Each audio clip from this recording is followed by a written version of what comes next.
Morning students. Today I am going to start the first chapter of your geography book, our resources. Students, resources ये जो word है इसका meaning क्या होता है, इसका मतलब क्या होता है। सबसे पहले हम लोग ये बात करेंगे कि resources are the most vital means of satisfying different human wants और नीड्स। रिसोर्सेज जो हैं वो बहुत ही वाइटल मीन्स हैं। वाइटल मीन्स इम्पॉर्टेंट, ज़रूरी, आवश्यक, है ना। किस चीज़ के लिए? To satisfying different human wants. वो ह्यूमन वांट्स यानी कि मनुष्य की जो वांट्स हैं, जो ज़रूरतें हैं, उनकी जो नीड्स हैं, उसको सेटिस्फाई करने के लिए। यानी रिसोर्सेज वो चीज़ें हैं जो ह्यूमन के नीड्स को सेटिस्फाई करते हैं, उसकी ज़रूरतों को पूरा करते हैं। तो anything which is essential for us, anything which satisfy our needs are called resources. Resources are the gift of nature. जो रिसोर्सेज होते हैं वो क्या है? गिफ्ट ऑफ नेचर, यानी कि वो प्रकृति के द्वारा दिए गए हैं, है ना। All the boundless assets available on the earth are its natural resources. Earth पे जो भी एसेट्स हैं, एसेट्स मतलब होता है संपत्ति, जो भी एसेट्स हैं, है ना, जो भी एसेट्स हैं अर्थ पे जो नेचर ने हमें दिया है वो सारी चीज़ क्या है? सारी चीज़ें क्या हैं? रिसोर्सेज हैं। एग्जाम्पल की अगर बात करें तो soil, rocks, minerals, rivers, rain waters, plants, animals, ये सभी क्या हैं? नेचुरल रिसोर्सेज हैं। और resource are gift of nature. अब हम लोग रिसोर्सेज के वैल्यू की बात करेंगे। रिसोर्स का क्या वैल्यू है? तो रिसोर्सेज जो है कि कई तरह के वैल्यूज़ हैं। अगर हम बात करें तो सबसे पहला हो गया economic value, production of things from natural resources. Economic value का मतलब हो गया the economic value of a resource is counted when it is used for personal और commercial purpose. Crops and minerals carry economic value. अगर किसी natural resource से हम लोग कुछ प्रोडक्शन करते हैं, नेचुरल रिसोर्स से कुछ प्रोडक्शन करते हैं, जैसे मान लीजिए कि मिट्टी है, तो मिट्टी तो बहुत अधिक मात्रा में है, मिट्टी हम लोग खरीदना नहीं पड़ता है, ठीक है, तो उसका कोई इकोनॉमिक वैल्यू नहीं है। लेकिन बट उसी मिट्टी को अगर एक कुम्हार जो है घड़ा का शेप दे देता है तो फिर उसी मिट्टी का एक इकोनॉमिक वैल्यू बन जाता है, यानी अब वो घड़ा पैसे से हमें खरीदना पड़ेगा, ठीक है। तो इकोनॉमिक वैल्यू में क्या होता है? किसी भी थिंग्स का प्रोडक्शन कैसे? नेचुरल रिसोर्सेज से। इसके बाद है legal value. When a resource is limited, अगर रिसोर्स लिमिटेड अमाउंट में है तो it becomes extremely valuable for us. तो अब जैसे एयर, वाटर बहुत अधिक मात्रा में है तो वहाँ तो नहीं, लेकिन अगर हम कोई रिसोर्स लिमिटेड अमाउंट में है तो उसका वो जो है हम लोग के लिए बहुत ज़्यादा वैल्यूएबल हो जाता है। As soon as we make a law to protect the resources we attach legal value to them. तो अब लिमिटेड अमाउंट में अगर कोई रिसोर्स है तो वो हम लोग के लिए बहुत ज़्यादा वैल्यूएबल हो गया। तो इसके लिए गवर्नमेंट क्या करती है कि उसके लिए उसको कंजर्व करने के लिए, उस रिसोर्स को कंजर्व करने के लिए वो क्या करती है? लॉ बनाती है ना। तो जब हम क्या कर सकते हैं कि उसका एक लीगल वैल्यू हो जाएगा, जैसे clean air, fresh water, healthy animal and human beings, है ना। नेक्स्ट है एस्थेटिक वैल्यू। एस्थेटिक वैल्यू या फिर हम इसे एस्थेटिक वैल्यू जो है वो ऐसी चीज़ें जो हमें प्लीज़र देती है, मतलब आनंद देती है, ठीक है। The things that give us pleasure are called aesthetic values of resources such as beauty of village roads, ponds and their agricultural fields। ये सब जो है हम इन चीज़ों को देख करके हम प्लीज़र फील करते हैं, इंजॉय करते हैं, उसकी ब्यूटी को इंजॉय करते हैं, तो हम इसको जो है रिसोर्सेज का एस्थेटिक वैल्यू कर सकते हैं। अब हम लोग स्टूडेंट्स बात करेंगे रिसोर्सेज के क्लासिफिकेशन की। तो रिसोर्सेज कैन बी नेचुरल और मैन मेड रिसोर्सेज। रिसोर्सेज को नेचुरल या फिर मैन मेड रिसोर्सेज में बांटा गया है। तो रिसोर्सेज कैन बी नेचुरल और man made resources can be classified into a number of ways on different ways. Resources को रिसोर्सेज मेनली दो टाइप का होता है, natural resource and man made resource. लेकिन इसके अलावा हम उसे और भी कई ग्रुप्स में अलग अलग बेसिस के आधार पर अलग अलग ग्रुप में बांट सकते हैं। देखिए आपका यहाँ पे टाइप्स ऑफ रिसोर्सेज में नेचुरल, ह्यूमन और ह्यूमन मेड या फिर हम मैन मेड रिसोर्सेज को कह सकते हैं। और ये अलग अलग बेसिस के आधार पर रिसोर्सेज को क्लासिफाई किया गया है। जैसे सबसे पहले हम बात करते हैं on the basis of origin. On the basis of origin resources can be classified into biotic, abiotic. On the basis of utility, renewable and non renewable. On the basis of level of development, potential, actual, है ना। On the basis of distribution, localized और ubiquitous. On the basis of ownership, individual, national, community and international. तो सबसे पहले हम लोग on the basis of origin, on the basis of origin resources can be classified into two groups, biotic and abiotic. Biotic resources are obtained from biosphere and they have a life. Biotic resources उन resources को कहते हैं जिनमें life होता है, ठीक है, जिनमें जीवन होता है। अगर एग्जांपल्स की बात करें तो forest, wild life, aquatic ecosystem, ठीक है, जितने भी ह्यूमन बींग्स हैं, फ्लोरा एंड फौना है जो भी, वो सब क्या है, वो बायोटिक रिसोर्सेज हैं। फिशरीज हैं, लाइफ स्टॉक जितने भी हैं, सब बायोटिक रिसोर्स हैं।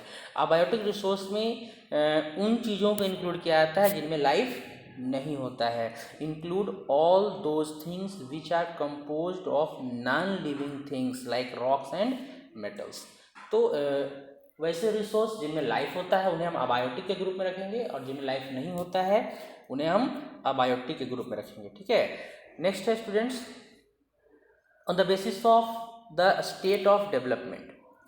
On the basis of state of development resources can be classified into two main categories, potential resources and actual resources. Actual resources या फिर हम उसे developed resources भी कह सकते हैं। Actual और developed दोनों सेम है। तो पहले potential resources को हम लोग समझते हैं। Potential resources are resources found in a region which have not been utilized. तो पोटेंशियल रिसोर्सेज अगर किसी रीजन में किसी जगह पर है लेकिन अभी तक उसका यूज़ नहीं हुआ है, अभी तक पूरी तरह से उसका यूज़ नहीं हो पाया है, जैसे wind energy, solar energy. Development potential in states of Gujarat and Rajasthan. Gujarat और राजस्थान में विंड एनर्जी और सोलर एनर्जी काफ़ी मात्रा में है, लेकिन अभी उसका पूरी तरह से यूज़ नहीं हो पा रहा है, नहीं हो रहा है, ठीक है। फ्यूचर में हम लोग उस पर डिपेंड हो सकते हैं, बट अभी रिसोर्सेज हैं लेकिन अगर उसका पूरी तरह से यूज नहीं हो रहा है तो उसे हम पोटेंशियल रिसोर्स कहेंगे। एंड डेवलप्ड रिसोर्सेज और actual resources are those resources which are surveyed and their quality and quantity have been determined for utilization. Developed resources उन रिसोर्सेज कहते हैं जिनकी सर्वे हो चुकी है, जिनकी क्वालिटी और क्वांटिटी का भी पूरा पता लग चुका है और यूटिलाइजेशन भी उसका चल रहा है, ठीक है। उसके लिए टेक्नोलॉजी भी डेवलप हो गई है और उसका यूज़ भी हम लोग कर रहे हैं, तो वो डेवलप्ड या फिर एक्चुअल रिसोर्सेज कहे जाएंगे। इसके बाद है ऑन द बेसिस ऑफ रीन्यूएबिलिटी। रीन्यूएबिलिटी के आधार पर रिसोर्सेज को दो ग्रुप में बांटा गया है, रीन्यूएबल एंड नॉन रीन्यूएबल।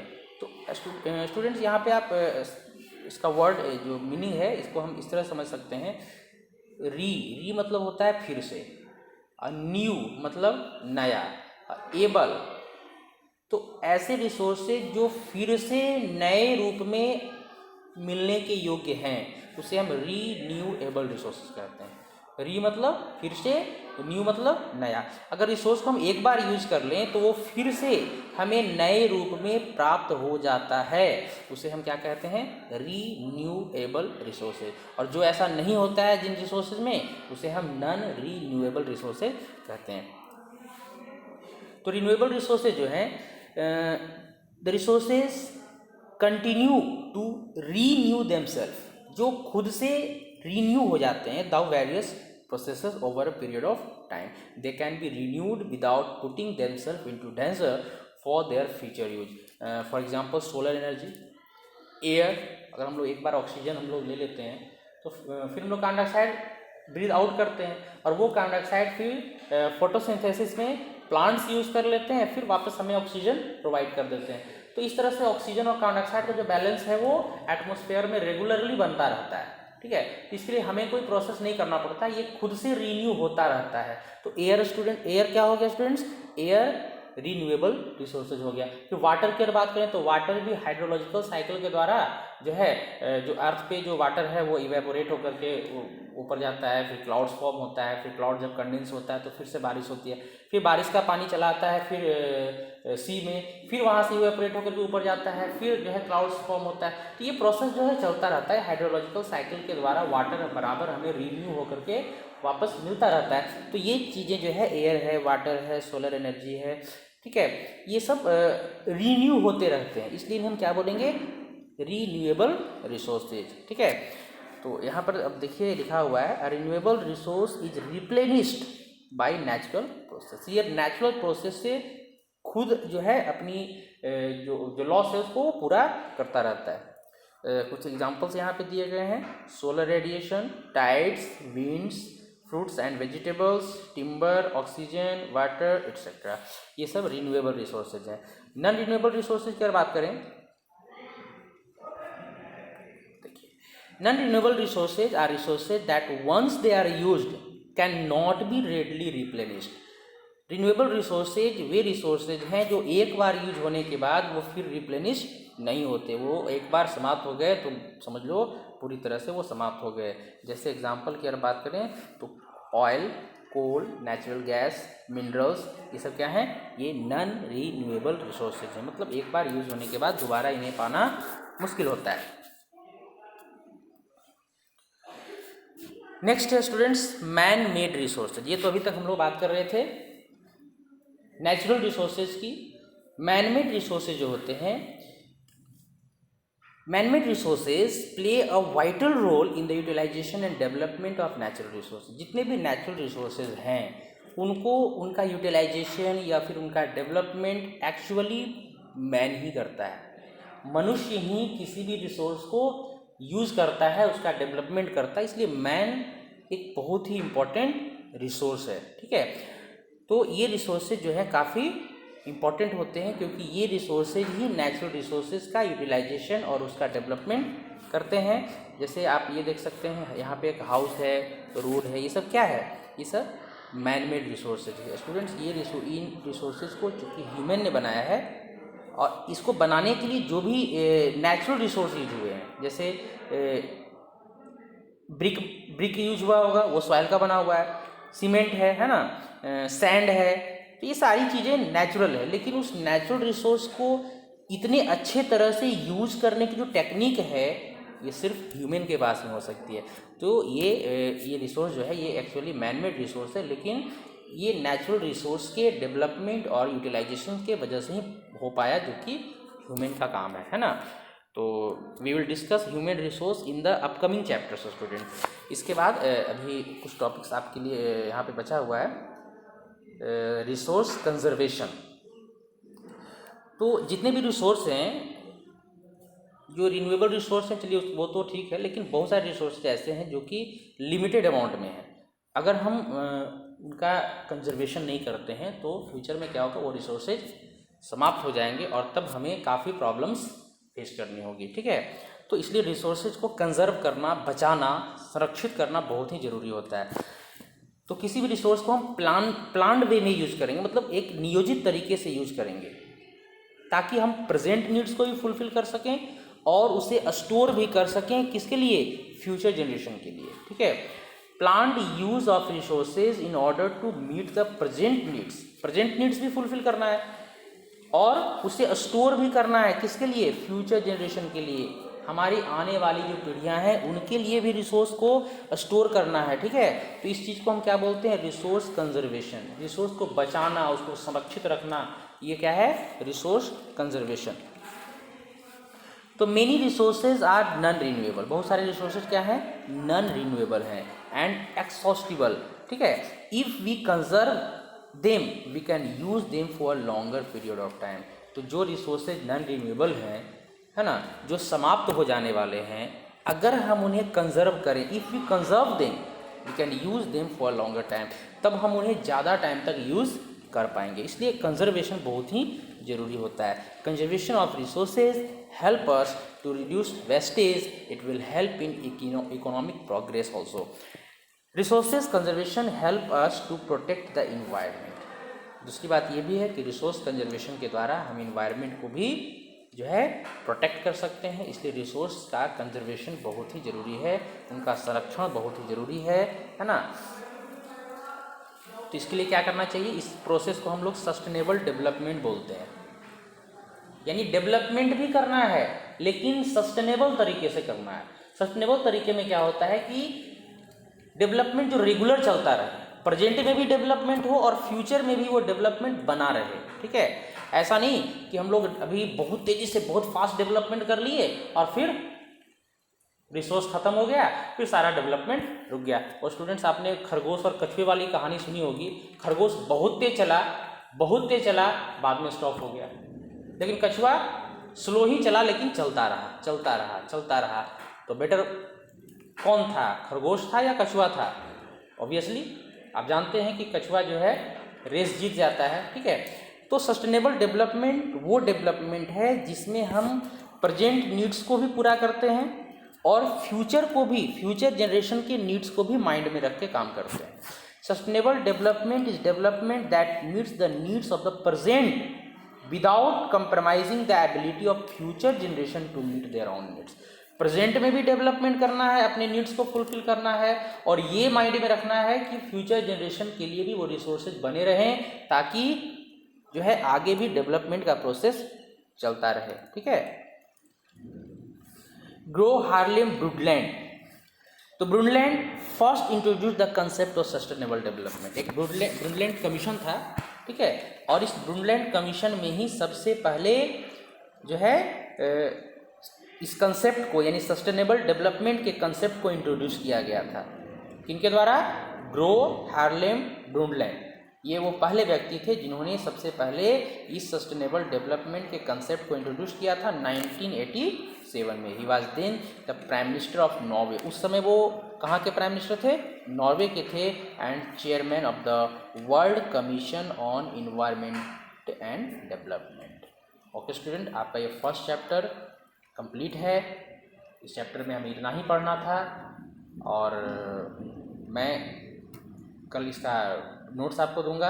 आप इस लेक्चर को अच्छे से स्टडी करें, है ना, और हो सके तो आप जल्दी से जल्दी जो है बुक खरीदें और उसमें भी इस चैप्टर को आप अच्छे से पढ़ें।